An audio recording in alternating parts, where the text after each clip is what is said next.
Remember that one time I jumped in the snow? That was a good one. That was awful. You said it's adoption day, and then you went flooping. That was the worst idea I've ever had. Flooping. It's adoption day! You went flooping. Hey, welcome back to Yes, We're Adopted, Don't Make It Weird Season 2!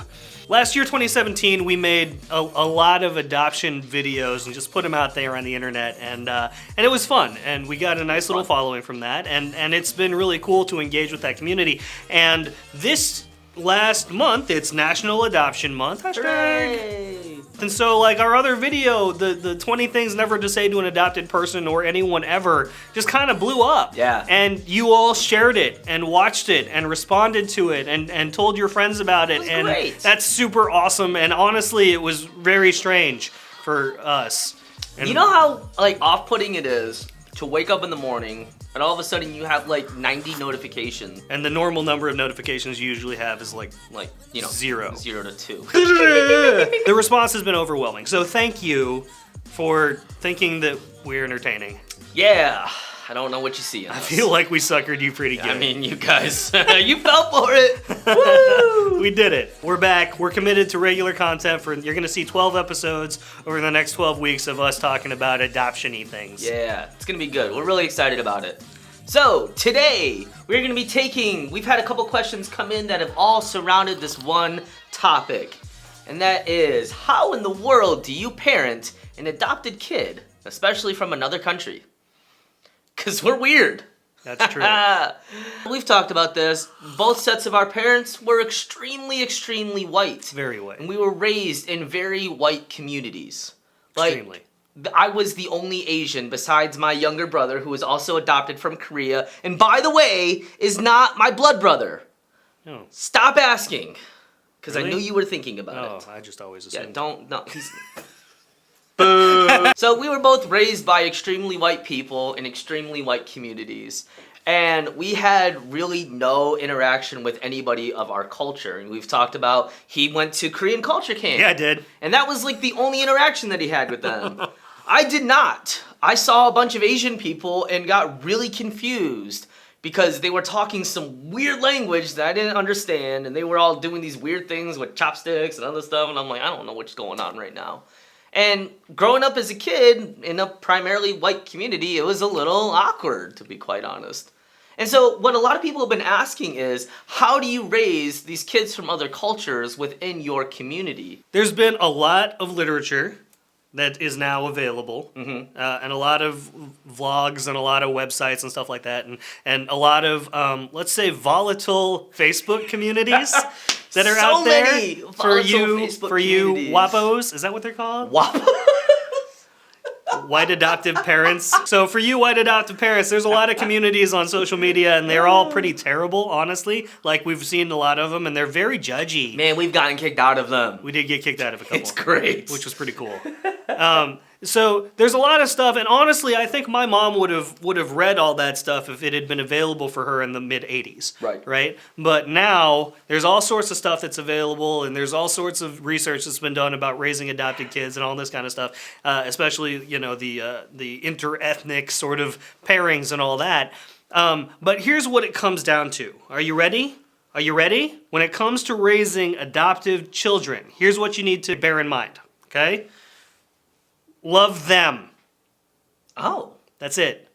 That's the whole deal. Do the best you can and raise adults, Raise adults. right? Stop Like- raising children, man. And that's a universal for parenting. Right. Is to not be raising kids to be kids. You're not rescuing children, you're raising adults. Yep. Right? And that needs to be the major distinction. That's the one thing that I know my mom's major goal was for me, was that I be a well-adjusted, functioning adult. And if you are that, then regardless of your circumstances, regardless of whether or not you looked like anybody growing up, any of those things, you'll have the maturity to deal with who you will become later on. Yeah. And there are different circumstances, right? You know, we were adopted when we were infants. So we have no like previous knowledge or recollection of Korea or the adoption process or anything like that. Now that's not the case for everybody out there. They might remember their old, you know, I was gonna say their old life. They might remember their country that they were from before. They might remember the different experiences and the culture and the people around them. And so being able to have them or force them into a different kind of culture and society, it might be a little bit of a culture shock to them. However, for us, again, we were infants. We didn't have to deal with that. And so we kind of turned out to be whatever culture that we were raised in, I guess. You know, we've said this before, but I'm really uncomfortable around a group of Asians.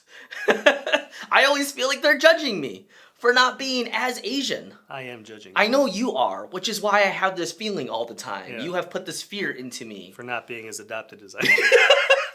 And so the cultural tendencies that we have are mainly from that white demographic. You know, we fit in better with white people. I mean, we have white people in our office. Hi, Rob.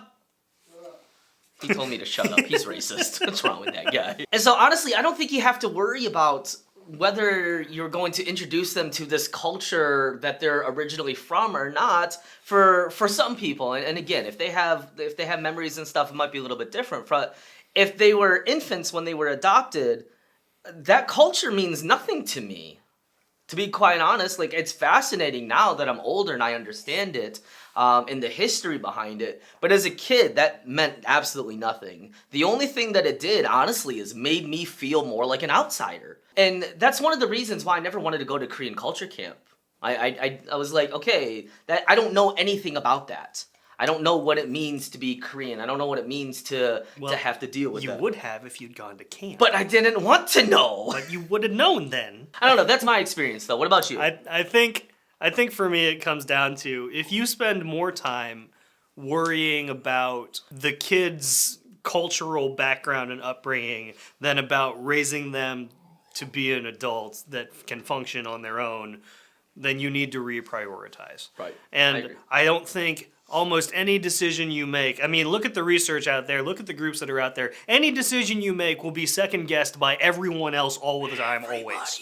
Welcome to the internet. So everybody hates you. Your job is to be the adult and to raise adults. And that doesn't matter. It's irregardless of whether or not they're adopted or they're not, or whatever, whether they're the same race or different race or Asian or African American or whatever. That you make those decisions for them for a cultural understanding of where we came from, so much as it matters that you decide to sow into us who we should be. Yeah. To sow into your children that you're loved, you're adopted, this is who you are, it's an essential part of your identity, but you get to decide and make those decisions about who you're going to be as you grow up and as you become a mature, functioning human. So there have been a lot of questions. There have been a lot of things that have come up. We're going to be doing a variety of different styles of content over the next 12 weeks, the next 12 episodes of Yes, I'm Adopted, Don't Make It Weird. And some of them will be lists and some of them will be talking like this. And we're just going to kind of see where it goes. So again, we're extremely gratified. We're extremely humbled that so many of you have watched the channel and liked the things that we're doing. Man, some people are sending us pictures of their family. You don't know us. So weird. So, I mean, it's cool that you're that comfortable with us already. Yeah. But, I mean, it like he said, it's honoring. And it's been a dream of ours to be part of this demographic that can speak into others that are coming along where we didn't have anybody to look up to. So let us know your guys' thoughts in the comment section down below. Does this apply to you? Does this help clear things up a little bit? Or does it make things a lot more confusing than it already was before?